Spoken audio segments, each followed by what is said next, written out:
لتشكيلة المتوقعة للجزائر ضد السعودية استعداداً إفريقيا. نرحب فيكم على قناتنا الكورة الجزائرية. شاركونا آراءكم وتعليقاتكم أسفل الفيديو. هل تكون هذه هي المباراة اللي يرسل فيها منتخب الجزائر رسالة واضحة لبقية المنتخبات الإفريقية؟ مفادها: نحن عائدون للمنافسة على التاج الإفريقي. الخضر يستعدون بقوة للمشاركة في نهائيات كأس إفريقيا، ومباراة السعودية الودية ليست مجرد لقاء عابر، بل اختبار حقيقي لتوازن المنتخب ولعودة الروح اللي ينتظرها ملايين الجزائريين حول العالم. وغدا الثلاثاء ستكون الأنظار موجهة إلى رفقاء موهبة الجزائر الصاعدة ياسين تتراوي، الذين سيدخلون مباراة من أجل الانتصار، من أجل بناء الثقة، ومن أجل إرسال رسالة قوية لكل المنافسين.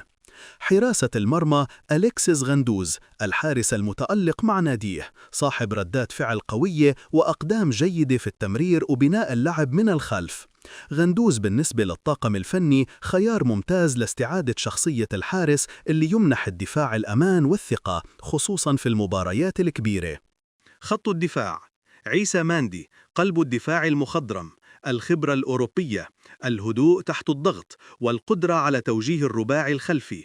ماندي هو قائد الخط الخلفي بلا منازع. ريان آيت نوري، الظهير الأيسر لفريق وولفرهامبتون الإنجليزي، سرعة، مهارة، واندفاع هجومي كبير. لاعب قادر على تقديم إضافة قوية سواء في صناعة اللعب أو بناء الهجمة من العمق وعلى الأطراف. رفيق بالغالي: أحمد توبة، وفق تغيرات محتملة، مدافع صلب جيد في الالتحام والكرات العالية، يمكن استخدامه في بناء الهجمة من الخلف. سمير شرقي، ظهير أيمن متوقع، سرعة كبيرة وقدرة على التمرير العرضي، مهم جدا في التحولات السريعة والهجمات المعاكسة. خط الوسط هنا يكمن سحر المنتخب الجزائري، وسط قادر على التحكم في الرتم وصناعة الفارق.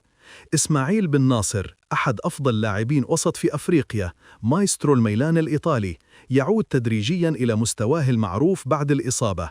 لاعب يقرأ اللعب بذكاء، يفتك الكرة بنظافة ويغير اتجاه اللعب بسلاسة. حسام عوار، مفتاح اللعب الهجومي، رؤية مميزة، تمريرات بين الخطوط، وقدرة على صناعة الفرص. عوار لاعب قادر على صنع الفارق من نص فرصة.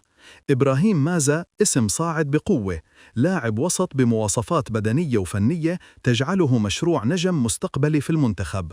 خط الهجوم: رياض محرز، القاعد الذي لا يختلف عليه اثنان، خبرة، هدوء، مهارة فردية ساحرة، وتمريرات قاتلة. محرز سيقود الجهة اليمنى وقد يشكل ثنائيا قويا مع سمير شرقي. أنيس حاج موسى، جناح سريع جدا، لاعب مر من المدرسة الهولندية اللي بتعتمد على السرعة والانتشار، مرشح لإرباك دفاع السعودية. منصف بكرار، مهاجم صاعد بقوة، يحسن التمركز داخل منطقة العمليات، إن استغل الفرصة جيدا فقد يصبح أحد مفاجآت إفريقيا. التشكيلة المتوقعة كاملة بصيغة عرض مرئي للفيديو. حراسة المرمى: أليكسيس غندوز. الدفاع: سمير شرقي، عيسى ماندي، رفيق بالغالي أو توبة، ريان آيت نوري. الوسط: إسماعيل بن ناصر، إبراهيم مازا، حسام عوار. الهجوم: رياض محرز، منصف بكرار، أنيس حاج موسى.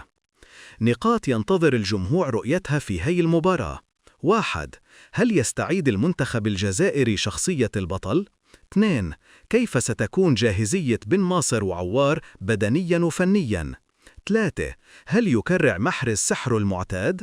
4. هل تظهر أسماء شابة قد تغير شكل المنتخب في إفريقيا؟ 5. هل ينجح المدرب في خلق توازن بين الخبرة وتجديد الدماء؟ خاتمة: الجماهير الجزائرية تنتظر منتخباً يحارب، منتخباً يلعب من أجل الشعار ومن أجل الوطن. مرحلة الإعداد انتهت ووقت الحقيقة يقترب، فهل يكون لقاء السعودية جسراً نحو مجد إفريقي جديد؟ الأيام القادمة ستكشف، لكننا نقول كما يقول عشاق الخضر دائماً: تحيا الجزائر.